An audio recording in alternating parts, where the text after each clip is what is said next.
वारकरी एक एक मुक्काम करत आता पंढरपूरकडे निघालेले आहेत। तुकोबांची पालखी देहूमधून निघाल्यापासून पंढरपूरला पोहोचेपर्यंत आणि पंढरपूरपासून परत देहूमध्ये येईपर्यंत पादुकांची सगळी जबाबदारी बीडच्या माजलगाव तालुक्यातल्या गंगामसला गावच्या सोळंके कुटुंबियांकडे असते। नारायण महाराजांनी पालखी सोहळा सुरू केल्यानंतर हा मान सोळंके कुटुंबियांकडे आला।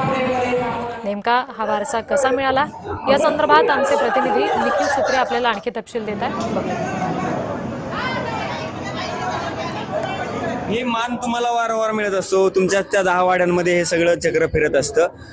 काय भावना काय असते ही सेवा करत असताना? तुम्ही सगळेजण सेवा करत असता बाबा, काय कशा पद्धतीने तुम्ही सेवा करता? आम्ही सेवा करते वेळेस निस्वार्थपणाने सेवा करतो, भगवंताचं नाव घेतो, तुकोबारायाचं नाव चरणी नमस्कार करतो आणि आमची सेवा ही सफल हो असं प्रार्थना करतो त्यांच्या चरणी आणि नंतर सेवेला सुरुवात करतो। बरं, कधीपासून मान साधारण कधी मान मिळालेला आहे? कारण चर्चा असते की घोड्याचा मान वेगळा, चौघड्याचा मान वेगळा, हे सगळे मान, परंतु तुमच्याकडे पादुका सांभाळण्याचा मान असतो।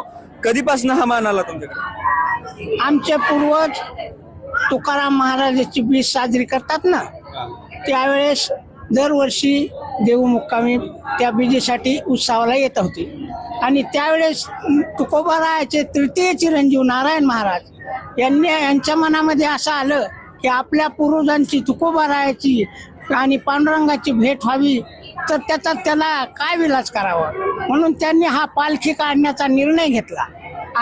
आणि त्या निर्णय घेतल्यानंतर त्याची जबाबदारी कोणी घ्यायची, शेवटपर्यंत त्याची सांभाळण्याची त्याची कोणी घ्यायची? मग आमचे पूर्वज त्यावेळेस देवीला जात होते बीजेसाठी आणि त्यांनी ते पुढाकार घेतला। पालखीचा मान असेल किंवा मग इतर ठिकाणी मुक्कामाचे मान असतील, या सगळ्या मानकऱ्यांसोबत आम्ही बोलणार आहोत। त्यामुळं जय महाराष्ट्र सोबत जुळून राहा। जय महाराष्ट्रासाठी निखिल सुत्रे, पुणे।